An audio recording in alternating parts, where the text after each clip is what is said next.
Breaking news చూస్తున్నాం. మంత్రివర్గ విస్తరణపై అటు అధికార పార్టీలోనూ ప్రజల్లోనూ తీవ్ర ఉత్కంఠ కొనసాగుతున్న వేళ మునుగోడు ఎమ్మెల్యే రాజగోపాల్ రెడ్డి సంచలన వ్యాఖ్యలు చేశారు. తనకు ఎట్టు పరిస్థితుల్లో మంత్రి పదవి రాకుండా కొందరు ఢిల్లీ స్థాయిలో కుట్రలకు తెరలేపారని సంచలన ఆరోపణలు చేశారు. ఇక ఈ విషయంలో ధర్మరాజులు ఉండాల్సిన సొంత జిల్లా నేత జానారెడ్డి ధృతరాష్ట్రుడి పాత్రను పోషిస్తున్నాడంటూ ఫైర్ అయ్యారాయన. తనకు మంత్రి పదవి ఖాయమైనా కావాలని జానారెడ్డి పదే పదే అడ్డుపడుతున్నారంటూ సంచలన వ్యాఖ్యలు చేస్తూ మండిపడ్డారు గోపాల్ రెడ్డి. 25 ఏళ్లు మంత్రి పదవులో జానారెడ్డి ఉన్నది సరిపోదా అని ధ్వజమెత్తారు. అధిష్టానం తనపై నమ్మకం ఉంచి మంత్రి పదవి ఇస్తే దాన్ని బాధ్యతగా భావిస్తారని కామెంట్ చేశారు. మంత్రి పదవి కోసం తాను ఎన్నడూ అడుక్కోలేదని, అన్నదమ్ములు మంత్రులుగా ఉంటే తప్పేంటని ప్రశ్నించారు. సమర్థత ఉన్న నాయకులకు మాత్రమే మంత్రి పదవులు ఇవ్వాలంటూ రాజగోపాల్ రెడ్డి జానారెడ్డి ఓ రేంజ్లో ఫైర్ అయ్యారు.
రైట్. మంత్రివర్గ విస్తరణపై అటు అధికార పార్టీలోనూ ప్రజల్లోనూ తీవ్ర ఉత్కంఠ కొనసాగుతున్న వేళ మునుగోడు ఎమ్మెల్యే రాజగోపాల్ రెడ్డి సంచలన వ్యాఖ్యలు చేశారు. తనకు ఎట్టి పరిస్థితుల్లో మంత్రి పదవి రాకుండా కొందరు ఢిల్లీ స్థాయిలో అడ్డుపడుతున్నారని జానారెడ్డికి సంబంధించి వ్యాఖ్యలు చేశారు. ఇదే అంశానికి సంబంధించి పూర్తి అప్డేట్స్ అందించేందుకు మా ప్రతినిధి హరీష్ మనకి ఫోన్ లైన్లో సిద్ధంగా ఉన్నారు. హరీష్, చెప్పండి. చాలా కీలకంగా జానారెడ్డి వ్యవహరిస్తున్నారన్నటువంటి వ్యాఖ్యలు చేశారు, కానీ ఆయనపై రాజగోపాల్ రెడ్డి వ్యాఖ్యలకు సంబంధించి అప్డేట్స్ ఏంటి? Right, thank you Rajasekhar. Munugode MLA Komatireddy Rajagopal Reddy సంచలన వ్యాఖ్యలు చేశారు.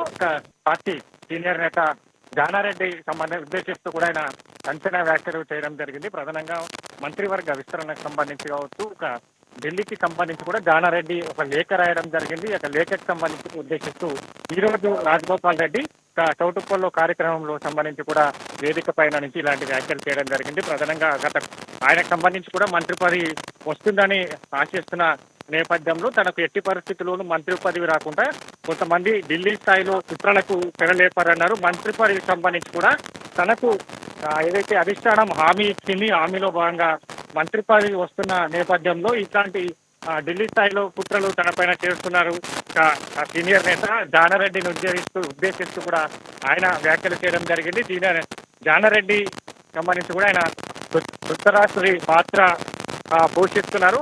జానారెడ్డి 30 ఏళ్ల పాటు మంత్రి పదవి అనుభవించినా కూడా ఆయనకు సంబంధించి ఇప్పుడు ఇట్లాంటి కుట్రలకు తెరలేపారని కూడా ప్రధానంగా వ్యాఖ్యలు చేయడం జరిగింది. 25 సార్లు మంత్రి పదవిలో ఉన్న జానారెడ్డి ఇక ఆయనకు సంబంధించి కూడా ఈ రాజకీయ మంత్రి పదవి పైన కూడా ఆశపోలేదా అని కూడా వ్యాఖ్యలు చేయడం జరిగింది. దాంతో పాటుగా ఇక మంత్రి పదవికి సంబంధించి ఎవరు అడుక్కుంటే రాదు, అధిష్టానానికి సంబంధించి కూడా తనకు గుర్తించి మంత్రి పదవి ఇస్తుందని కూడా ఆశిస్తున్నా అని తెలిపారు. ఇక రాజగోపాల్ రెడ్డికి సంబంధించి అంటే మొన్న మంత్రివర్గ విస్తరణకు సంబంధించి కూడా ప్రధానంగా ఆయన పేరు వినిపించిన నేపథ్యంలో ఇక మరోవైపు జానారెడ్డికి సంబంధించి కూడా ఒక లేఖ రాయడం జరిగింది. అధిష్టానానికి సంబంధించి కూడా ఆయన లేఖ రాశారు. లేఖకు సంబంధించి పార్టీలో ఏదైతే రంగారెడ్డి హైదరాబాద్ జిల్లా సామాజిక సమీకరణల దృష్ట్యా రంగారెడ్డి హైదరాబాద్ జిల్లాకి సంబంధించి ఈ ఏదైతే మంత్రివర్గంలో చోటు కల్పించాలని లేఖ రాయడం జరిగింది. ఆ లేఖతో ఇప్పుడు రాజగోపాల్ రెడ్డికి సంబంధించి కూడా ఆ లేఖకు సంబంధించి కూడా తన మంత్రివర్గంలో చోటు కల్పించకుండా జానారెడ్డి ఆపారని. రైట్ హరీష్, ఒకటి అంటే ప్రధానంగా లేఖలో జానారెడ్డి రాసిన లేఖలో ఏమైనా రాజగోపాల్ రెడ్డి పేరు ప్రస్తావించారా, లేకపోతే ఆ నియోజకవర్గాన్ని ప్రస్తావించడంతోనే ఆయన ఈ వ్యాఖ్యలు చేశారా? రైట్. లేఖలో స్పష్టంగా ఆయన ఏదైతే ఆ, పార్టీకి సంబంధించిన బలోపేతం కావచ్చు, పార్టీకి సంబంధించి సమీకరణల దృష్ట్యా, సామాజిక సమీకరణల దృష్ట్యా ప్రాధాన్యత లేని జిల్లాలు రంగారెడ్డి, హైదరాబాద్ సంబంధించి మంత్రివర్గంలో ప్రాధాన్యత లేదు.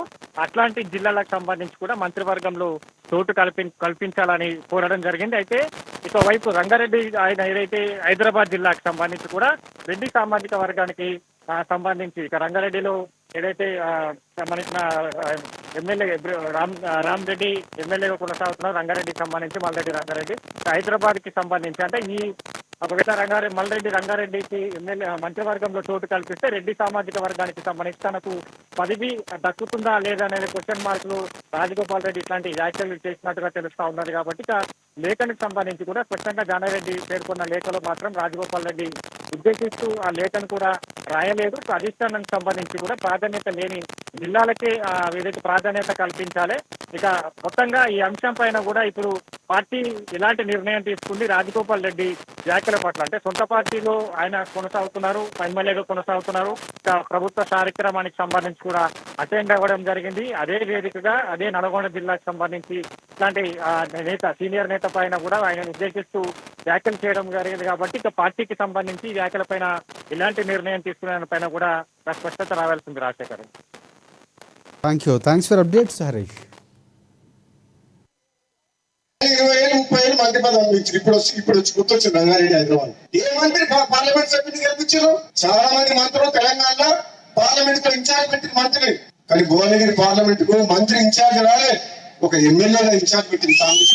అన్ని పార్లమెంట్లకు ఇన్ఛార్జ్ మంత్రులను పెడితే మరి నిజంగా నాకే కెపాసిటీ లేకపోతే, నాకే ధైర్యం లేకపోతే, నాకే మంచి పేరు లేకపోతే, నేనే గెలిపించే శక్తి లేకపోతే ఎందుకు ఇన్ఛార్జ్ పెట్టినాను? అన్ని తెలంగాణ మొత్తం మంత్రులు ఇన్ఛార్జ్ పెట్టి భువనగిరి ఎందుకు ఎమ్మెల్యేలు ఇన్ఛార్జ్ పెట్టిండ్రు? అంటే గెలిపించే సత్తా ఉంది ప్రజల్లో పొందలనే కదా. మరి ఇచ్చిన వాటిని నిలబెట్టుకునే బాధ్యత ఎవరిది? మీరు ఇన్ఛార్జ్ పెడితే గెలిచిన గెలిచిందా? మేరకు గెలిచిందా? కరీంనగర్ గెలిచిందా? ఈ మంత్రులను ఎక్కడ పోయి దయా దాక్షిణ్యాల మీద మీరు ఎప్పుడు ఇస్తారా అని మేము ఎదురు చూసుకోలేము.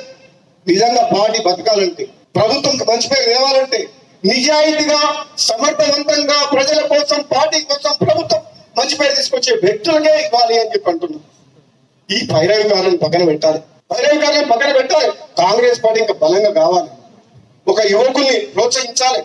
పార్టీ కోసం కష్టపడే వాళ్ళని మానవత్వంతో పనిచేసి ప్రజలతో మమేకమై, కార్యకర్తలతో మమేకమై, అవసరమైతే డి అంటే డి అని కొట్లాడే శక్తి ఉన్న వాళ్ళని అధికారం ఇస్తే అప్పుడు ప్రజలు సంతోషిస్తారు, పార్టీకి లాభం అవుతుంది. దారిలో కూడా దారి ఎక్కిస్తే పదవి వస్తే కొట్లాడతాడా? కొన్ని అనివార్య కారణాల వల్ల ఇక్కడ అవమానం జరుగుతుంది పోయినా సరే మళ్ళీ ప్రజలందరూ కోరుకుంటున్నారు, కార్యకర్తలందరూ కోరుకుంటారు అని చెప్పి మళ్ళీ కాంగ్రెస్ పార్టీకి వచ్చి కాంగ్రెస్ పార్టీ అధికారంలో వస్తున్నందుకు నా నియోజకవర్గంతో పాటు వీరేశం దగ్గర పోయినా, ఒక పార్లమెంట్ సభ్యునిగా భువనగిరి అనిల్ కుమార్ రెడ్డి రమ్మంటే ఊరలు ప్రచారానికి పోయినా, ఆలేరు పోయినా, తుంగతుర్తి పోయినా, నా శక్తి వంచన లేకుండా ప్రభుత్వం వస్తుంది కృషి చేసింది. నేను నా పదవి కోసం నేను పదవి అడుక్కునే పొజిషన్ లో, నా ఎమ్మెల్యే పదవి తెచ్చుకునే పరిస్థితులు లేను. ఈ తెలంగాణ రాష్ట్రం కోసం 5 ఏళ్లు పోరాటం చేసి సోనియా గాంధీ కాంగ్రెస్ పార్టీని ఒప్పించి పార్లమెంట్ లో తెలంగాణ గొంతు వినిపించి తెలంగాణ తెచ్చిన ఎంపీల్లో నేను ఒకరిని. కొందరు నాయకులు ఇక చెప్తే బాగుండదు, దుర్మార్గంగా ధర్మరాజులాగా ఉండాల్సిన జానారెడ్డి గారు కూడా మహాభారతంలో ధృతరాష్ట్రం పాత్ర పోషిస్తాడు. నాకైతే బాధ అనిపిస్తుంది. నాలాంటి వ్యక్తికి ఏదైనా వస్తుంది అంటే 10 మందికి పనికొచ్చే మనిషిని, 1000 మందిని కాపాడే వ్యక్తిని నాలాంటి వ్యక్తికి అడ్డం జరుగుతుందంటే ఇక నేనేం చెప్పాలో నాకు అర్థమవుతలేదు. అందుకని ఇంతకంటే చెప్పలేదు. ఇప్పటికే చెప్పదలుచుకుని చెప్పిన మనసులో ఉన్నది ఏమన్నా